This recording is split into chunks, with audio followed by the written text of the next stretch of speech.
Yo, how we doing? My name's Trevor Burke. If you guys don't know who I am, again, my name's Trevor Burke. I created this channel just to share my story, my experiences, just out of this deep need to express myself and to help other people. Today is a concept that I've adopted about 5 years ago, and it completely revolutionized my life, completely gave me a new outlook, and gave me a way, to get better and to really change everything. And that concept is feed your mind. Okay, feed your mind. And this was given to me by my mentor, Jim Rohn. And he would talk about always searching for knowledge. Dedicate a portion of your day to acquire new knowledge. And we have about 70,000 thoughts in a day. And do you think the same thoughts from yesterday are going to happen today? Most likely. So let's say about 60,000 of those 70,000, we're just going to recycle. So that leaves about 10,000 thoughts that are going to be new. And if we don't control where these thoughts come from, we can, life happens, we think life happens to us, but really it's happening for us. And we can re-engineer this by feeding our mind. So what are you feeding your mind with right now? Social media. Are you using social media? Or is social media using you? What are you listening to? Who do you follow? What books are you listening to? What books are you reading? Who do you hang around? Are you hanging around people that are going where you want to go? Are your mentors people that have been where you want to go? These are questions that I began to ask myself after I started to feed my mind. And by feeding my mind, I stimulated new thoughts. And with new thoughts, I developed new feelings. I felt empowered. I felt competent. And then come to find out, competence increases your confidence. So by feeding our mind, we become more confident. By feeding our mind, we generate new thoughts, new feelings, and take new action. And Jim Rohn, he also said, don't let this new information lead to knowledge. You'd become a fool. Let this new information lead to action, and you can have everything you want.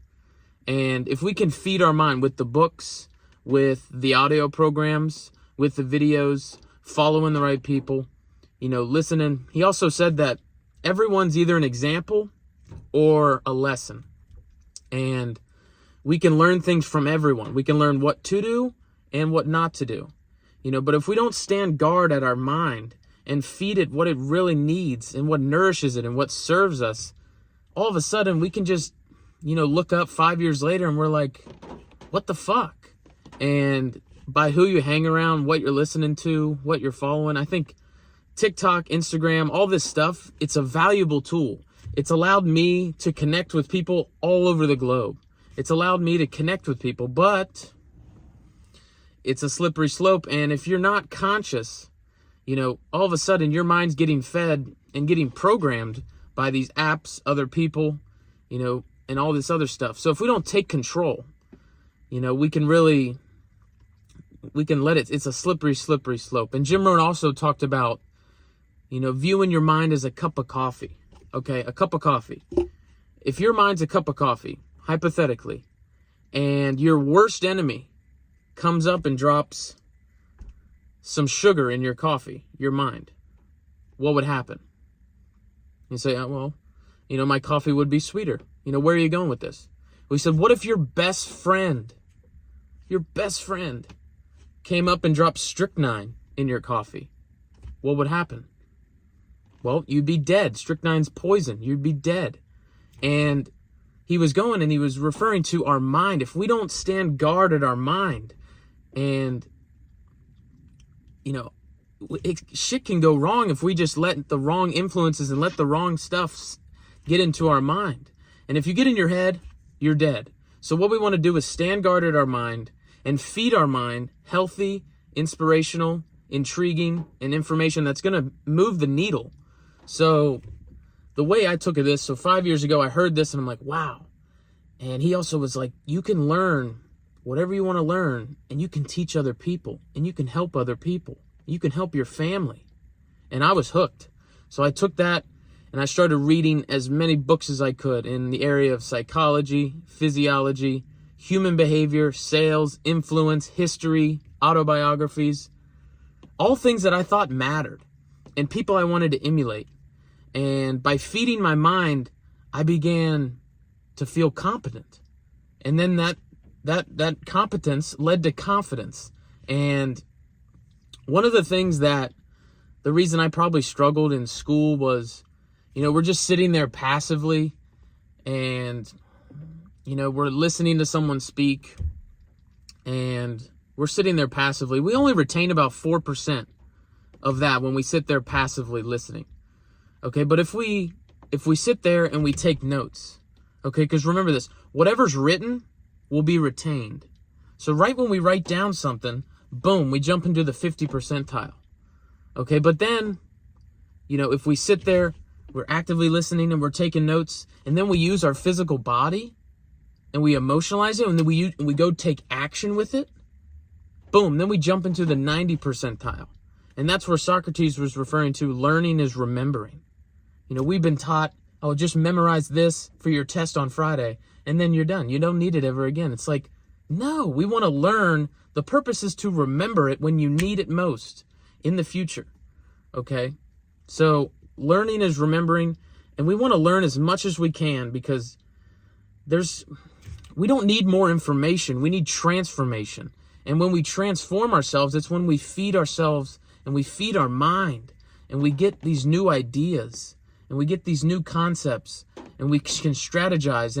And all this is to increase the quality of our life. Because why would you want to learn all this stuff and stay the same? I think most people would rather have a comfortable lie. They'd rather be lied to and be comfortable rather than the uncomfortable truth. And the uncomfortable truth is ignorance is not bliss. Ignorance is pain. Ignorance is poverty. Ignorance is inferiority. So we want to learn as much as we can, and it gets fun because then you can learn, okay, this area,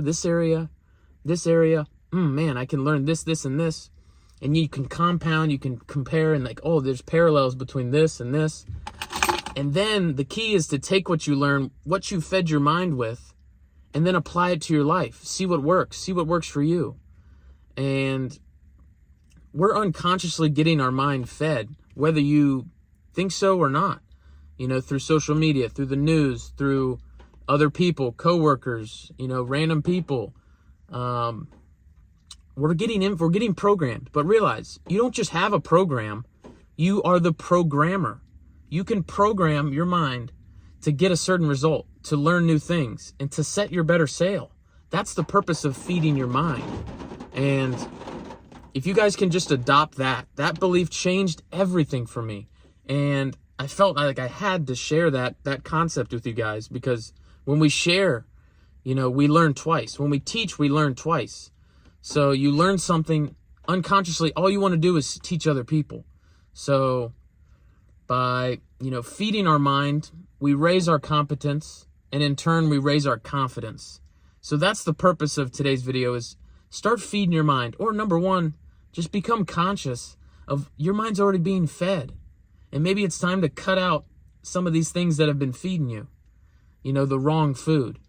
And we want to feed our mind healthy food, healthy things, healthy audios, healthy books, healthy insights from people, that we want to emulate and people that we want to become and have been where we want to go. If you guys gained any value out of this video, if you could just subscribe, comment, like, it just helps the algorithm, and you never know, it might help another person today. But either way, you guys know what to do. Carry on.